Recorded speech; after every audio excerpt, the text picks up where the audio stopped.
warahmatullahi wabarakatuh. Salam sehat dan bahagia, Bapak Ibu hebat.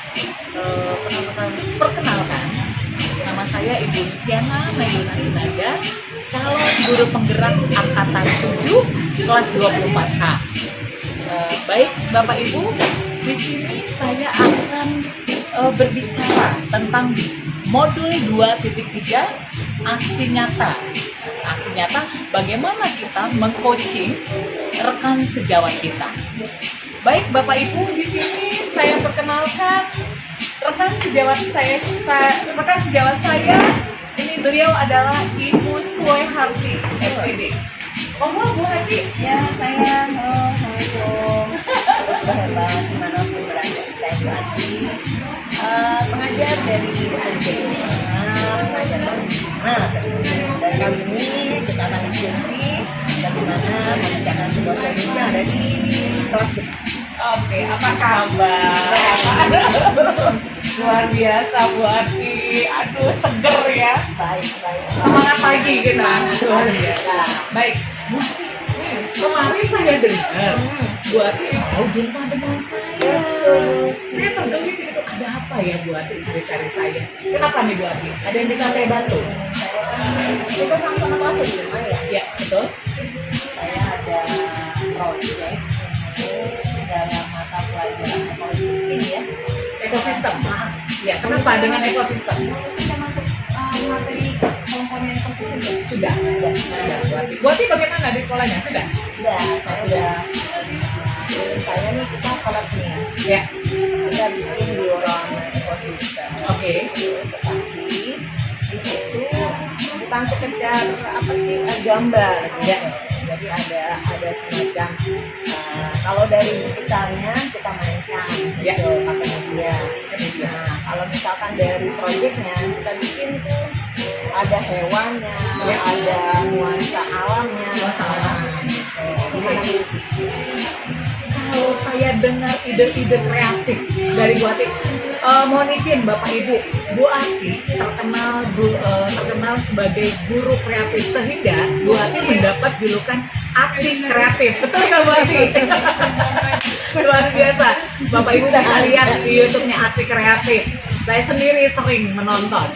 Beliau, Bu Ati ini adalah salah satu pendiri dari skema. Apa sih skema Bu Ati? Skema itu studio kreasi Bukit Duri 05. Wow, kira-kira apakah isi dari skema tersebut?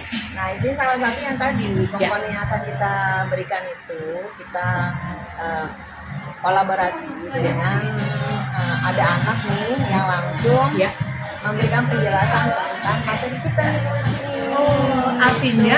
Artinya di sini Bu Ati dengan studio skemanya ini ingin menumbuhkan kreativitas dari anak-anak sesuai dengan kurikulum merdeka ya Bu Ati yang didengung-dengungkan oleh Mas Menteri.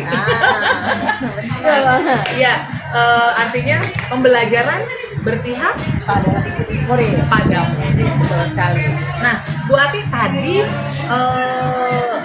punya ide atau kreasi dari Bu Ati untuk berkolaborasi. Betul Bu Ati? Betul banget. Nah, apa latar belakang Bu Ati ingin berkolaborasi dengan sekolah saya? Ya, intinya biar membuka wawasan berpikir anak ya. Kalau misalkan anak itu bisa bernalar kritis, kemudian membangun kebersamaan sesama pelajar, itu kan klop banget ya. Bagus sekali. Nah, seperti itu sih. Oke, artinya di sini kita gali potensi anak-anak. Betul ya Bu Ati? Betul. Bu Ati punya kerinduan kalau murid Bu Ati bisa, kenapa murid saya tidak gitu kan? Nah, seperti itu. Betul ya Bu Ati ya. Betul.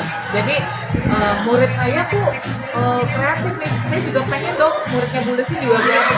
Wow. Saya terima kasih sekali Bu Ati. Berbagi praktik baik. Beliau berbagi praktik baik. Betul ya? Betul banget.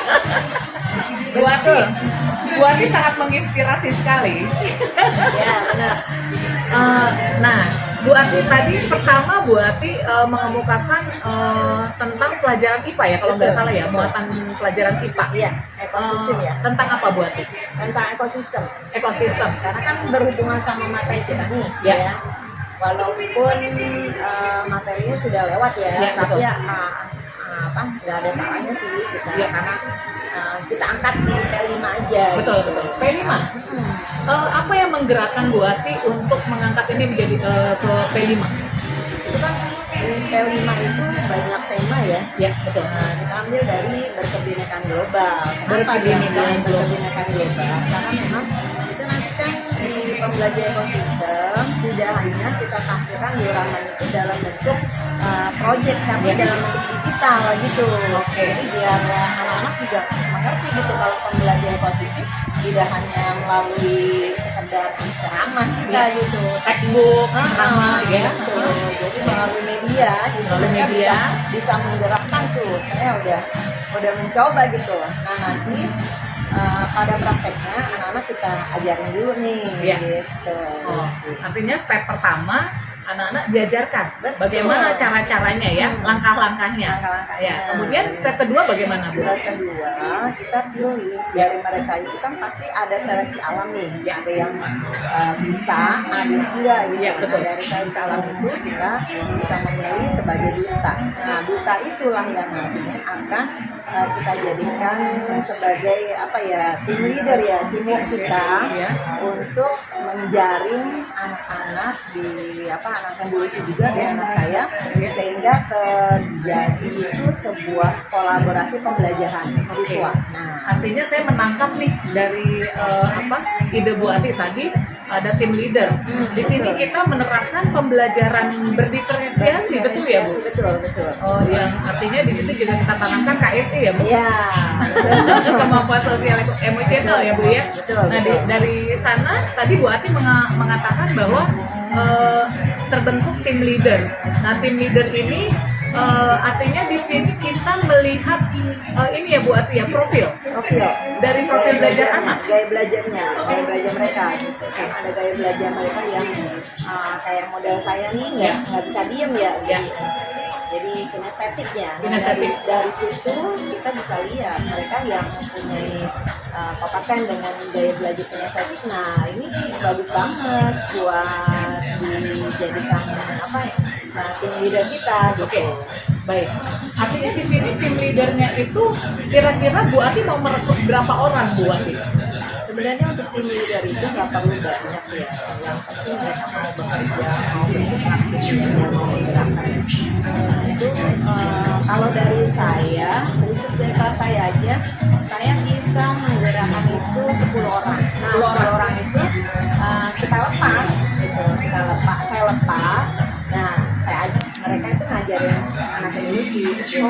Oke, artinya di sini tim leadernya dari sekolah Bu Ati Dari dulu. sekolah saya dulu. Oke. Gitu. Kemudian baru berimbas ke solusi. melakukan pengembasan kepada murid-murid saya. Oke. Nah dari situ baru nih kita mau bikin apa nih? Nah kita mau bikin pelatihan Ya. di P5 itu Ya. Atau kita namanya lewat Zoom. Oke. Gitu. Karena kan P5 itu bisa aja luring, bisa juga daring ya. Betul. Kalau- Artinya hibrid ya. Iya, Bisa hibrid ya.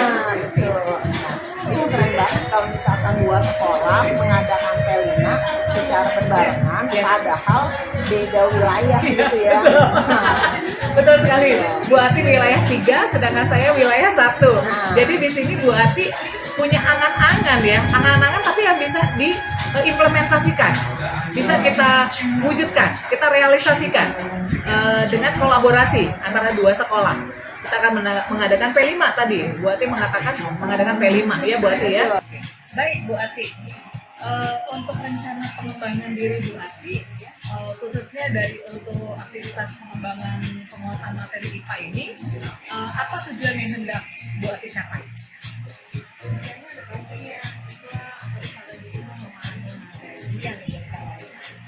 Itu ya, itu Bu Ati ya, mampu memahami materi yang diberikan oleh Bu Ati. Apa tolak ukur mampu itu Bu Ati? Nah, mampu itu kan termasuk ke pengetahuan ya. Betul. Bukan sekedar pengetahuan aja sih. Keterampilan. Keterampilan. Dan keterampilan itu berarti tolak ukurnya itu menjelaskan materi dengannya tadi membuat diorama dengan konsisten. Betul.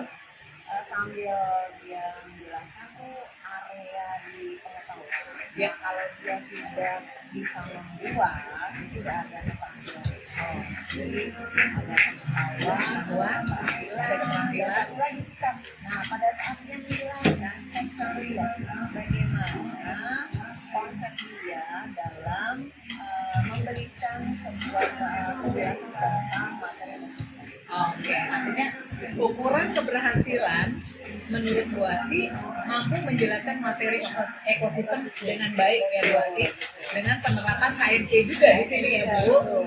Sosial emosionalnya juga sangat diperhatikan oleh Bu Ati. Bu Ati, apa pendukung untuk penguasaan materi IPA ini? Apa aja faktor-faktor pendukungnya? Yang pasti pembacaan, Pembacaan, belajar kemudian media pembelajaran. media pembelajaran, Jadi game interaktifnya seperti apa Bu Ati? ini interaksi banyak ya yang biasa saya terapin ya, yang mulai Kuisis. Ketat.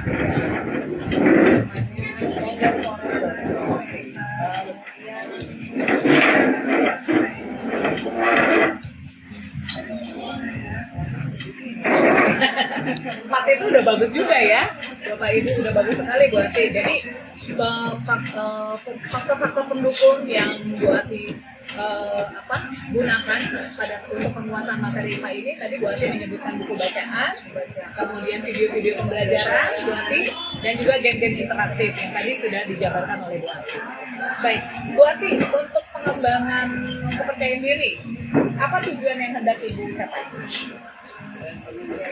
Aku percaya diri ya dengan memberikan penjelasan itu dia kalau sudah menguasai nanti pada saat dia di kelas kan beda. Kita bisa lihat dia itu percaya diri kan ada anak tuh dia misalnya di tulisan gitu tapi pada saat dia tampil udah cep. Jadi di situ yang kita dorong gitu. Jadi makanya begitu saya menerapkan namanya ada aplikasi Anchor. Oh, Anchor. Nah, jadi pada saat itu di aplikasi Anchor sebelum mereka tampil di kelas Depan kelas. saya minta itu dia ngomong sendiri di aplikasi Anchor. Kemudian linknya kirim ke saya. Nah di situ dia dengerin suaranya dia. Iya. Gitu. Ini udah bener belum? Iya. Tuh, Luar biasa. Jadi salah satu tadi Bu Ati sudah mengatakan tujuan yang hendak dicapai adalah siswa atau murid mampu percaya diri untuk menjalankan materi di depan kelas. Tadi Bu Ati menjelaskan beliau memberi anak-anak aplikasi Anchor, melalui aplikasi Anchor. Melalui aplikasi itu, anak-anak itu bicara sendiri. Betul ya Bu Ati ya? Bicara sendiri, tadi Bu Ati katakan bicara sendiri, terus nanti anak-anak mendengar. Nah dari situ timbullah kepercayaan diri mereka untuk tampil di depan kelas. Karena ada beberapa murid yang beliau, artinya anak-anak ini, maaf ya, banci tampil. Ada juga anak-anak yang kurang percaya diri. Nah bagaimana cara menggali percaya diri dari anak-anak? Tadi Bu Ati sampaikan dengan aplikasi Anchor, terus anak-anak yang hanya bisanya nulis aja, itu dengan aplikasi itu bisa bicara di depan kelas. Seperti itu ya Bu Ati. Nah, Bu Ati, artinya tadi tujuan yang sudah dicapai itu merupakan ukuran keberhasilan ya? Iya, betul. Ukuran keberhasilan. Tadi Bu Ati mengatakan ukuran keberhasilannya siswa percaya diri dalam menjelaskan materi di depan kelas. Oke. Bu Ati, apa sih faktor-faktor pendukung supaya tingkat kepercayaan diri anak ini bisa muncul? Penguasaan bahasa. Penguasaan bahasa. Kan kalau di aplikasi Anchor kan kita bisa lihat nih, bisa dengerin, dia nih bahasanya kurang tepat. Nah di situ kita bisa memberikan evaluasi. Kamu bahasanya kurang oke kalau tampil di kelas. Makanya mereka dengerin gitu. Jadi mereka akan tahu, oh saya tuh di penguasaan mana nih, kata-kata mana yang sebenarnya sesuai dengan pembelajaran. Oke. Ya, artinya sikap gitu ya. penguasaan bahasa dan sikap. Jadi menurut Bu Ati, faktor pendukung untuk tingkat kepercayaan diri itu adalah penguasaan bahasa dan sikap, ya Bu. saat menjelaskan materi di depan kelas. Oke, luar biasa. Oke, Bu Ati, Ya.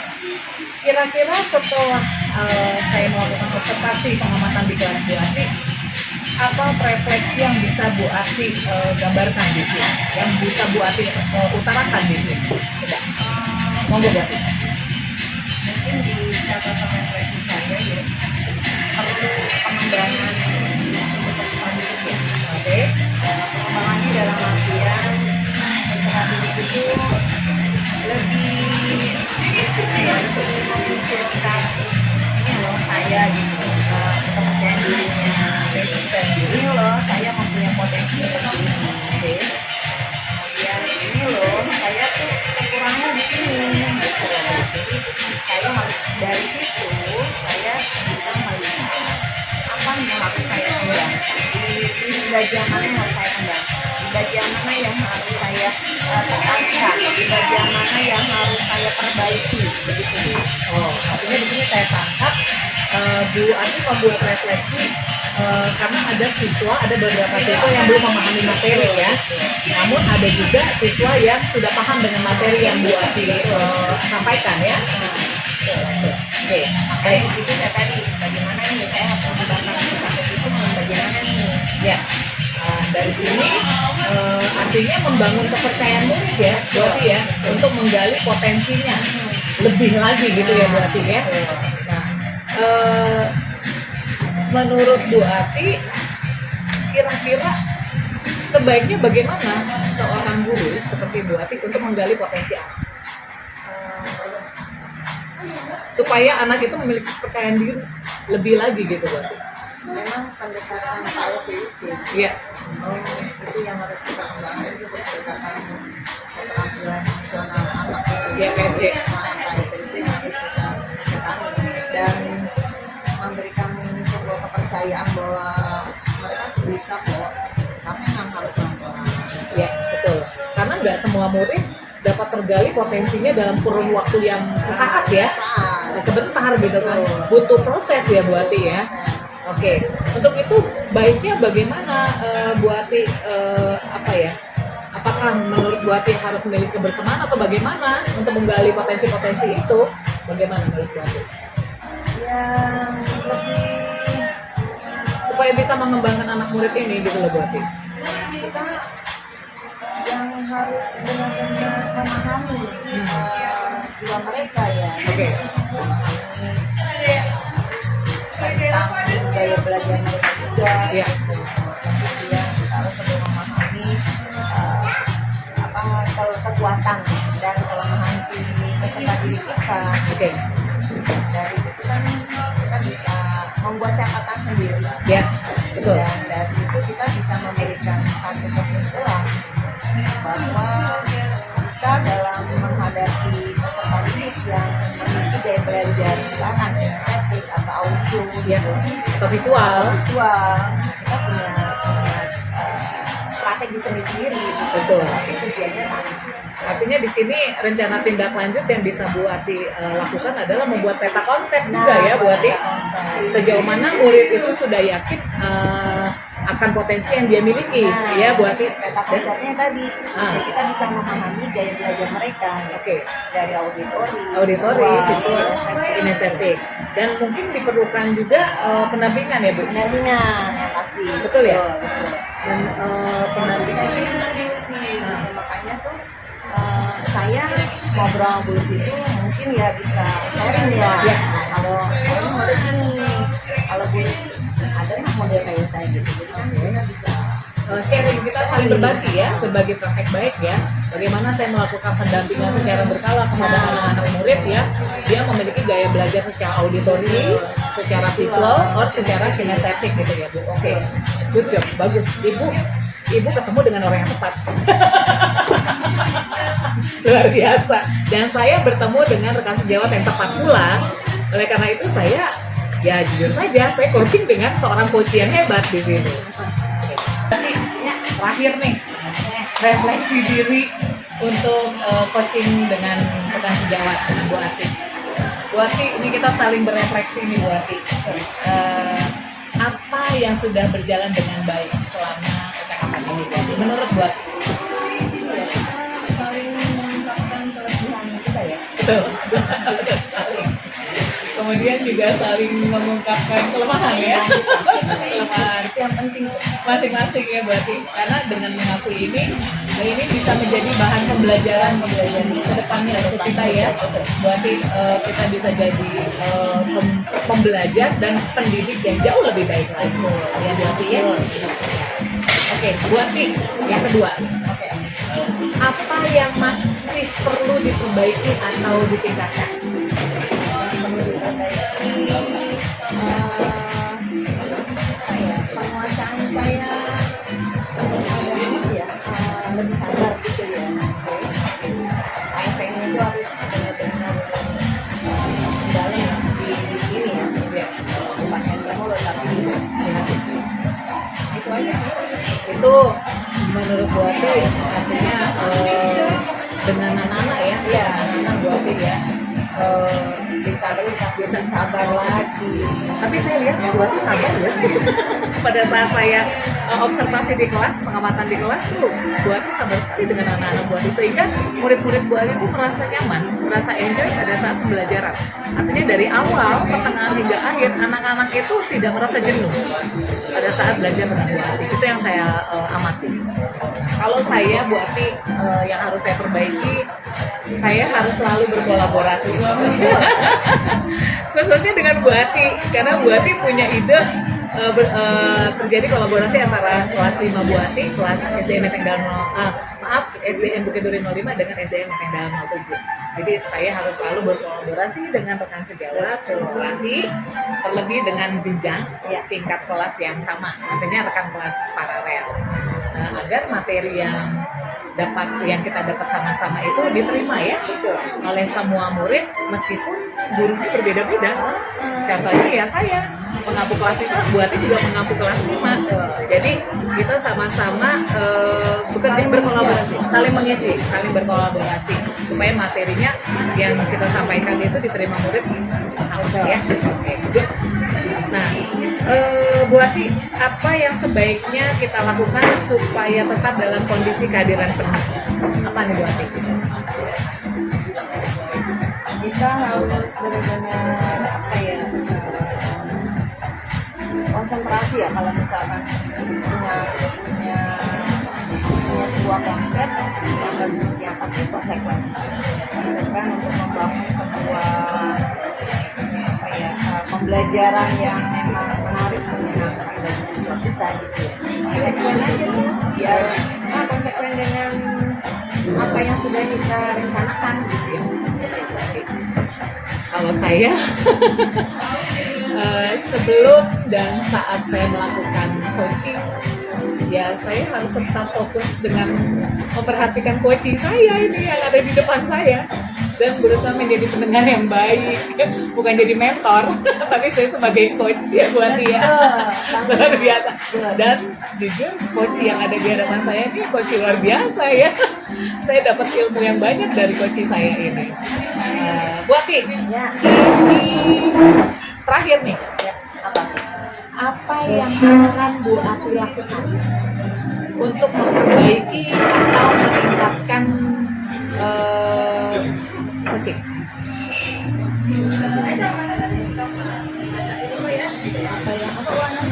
Apa yang mohon izin Buati, apa yang akan Buati lakukan untuk memperbaiki dan meningkatkan coaching ini? perlu diperbaiki gitu. Ya. Membuat suasana kita menjadi hidup ya, pasti ya. Jadi nggak usah kaku ya. Oke. Nggak usah menutupi apa yang permasalahan itu, karena kan kalau kita tutup kan masalah bukannya menjadi terselesaikan ya. Makanya saya ketemu Lucy dia, ini loh saya punya bukan masalah Ide. sih, ide kayak gini gitu. Kira-kira? Nah, kira-kira gimana nih berevolusi, karena kan berhubungan dengan kolaborasi. Iya, betul. Iya. Kalau memang kayak gini kan yang harus kita kembangkan ya apa adanya kita Iya. ceritakan. Betul sekali. Oke, baik. Jadi saya tangkap yang ditingkatkan oleh Bu Ati adalah apa adanya, artinya memberitahu apa sih mau saya gitu loh, jangan ditutup-tutupin gitu loh. Karena dengan mengungkapkan ide yang ada tanpa ditutup-tutupin itu jadi meringankan ya, bukan masalah ya. Ini bukan masalah tadi dikatakan. Sehingga pengembangannya jadi lebih luas lagi karena mau berkolaborasi ya Bu. Artinya di sini kita membangun kolaborasi. Nah, Ya Bu ya, dengan semua guru lintas muatan pelajaran dan lintas sekolah. Nah di sini Bu Ati dengan saya membangun kolaborasi dengan semua guru lintas muatan pelajaran ya Bu Ati ya. Nah di sini kami membangun kolaborasi dengan lintas sekolah ya Bu Ati ya. Bu Ati, saya mau denger nih umpan balik dari Bu Ati. Apa umpan balik? umpan baliknya menurut saya guru itu ya memang sosok coaching yang bagus ya, menggali coaching itu internal dia. Jadi yang tadinya sebenarnya masalah kecil bisa bukan masalah, tapi solusi kecil jadi malah lebih lebar. Kita dapat solusi yang lebih luas lagi ya. Dari penggalian beliau gitu terhadap sebuah solusi itu lebar dan itu butuh kecerdasan dalam emosional juga. Terima kasih Bu Ati, luar biasa. Bu Ati, saya mau bertanya nih, satu lagi boleh ya? Ya, Oke. Apa yang Bu Ati rasakan pada saat di coaching oleh saya? ya, saya merasa apa ya, beban saya berkurang. Saya mempunyai ide lagi yang justru membangkitkan semangat saya untuk mencoba ide itu menjadi sebuah kenyataan. Wow. Luar biasa. Jadi banyak temuan ya? Ya, Yang sebelumnya belum pernah didapatkan gitu ya? betul. Oke, khususnya untuk peningkatan pembelajaran ya di kelas. Wow, terima kasih Bu Ati. Terima kasih banyak untuk coaching kita hari ini. Wow, semoga kolaborasi yang akan kita ciptakan bersama itu membuahkan hasil ya. Betul. Khususnya pembelajaran yang berpihak pada murid. Ya Bu Ati. Oke, salam guru penggerak, tergerak, bergerak dan menggerakkan. Selamat pagi, salam sehat dan bahagia untuk kita semua. Assalamualaikum warahmatullahi wabarakatuh.